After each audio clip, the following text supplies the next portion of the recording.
Viral di media sosial aksi arogan oknum anggota Satpol PP terhadap pengendara sepeda motor di kantor Gubernur Gorontalo. Dalam video itu, terlihat sejumlah anggota Satpol PP mengerumuni seorang pengendara motor. Rekaman aksi tak pantas itu diunggah akun Instagram @informasi MKS pada Jumat 27 Desember 2024. Saat pengendara motor turun, oknum Satpol PP menendang korban hingga tersungkur. Oknum Satpol PP yang melakukan tindakan arogan telah diberikan teguran dan sanksi.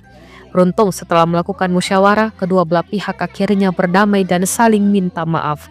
Namun jika tidak terbukti bersalah atau melanggar aturan, pihak Satpol PP meminta agar pihak-pihak yang diduga membesar-besarkan masalah ini dapat bertanggung jawab karena dinilai sudah membuat kekacauan di masyarakat.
Download Tribun X sekarang, menghadirkan lokal menjadi Indonesia.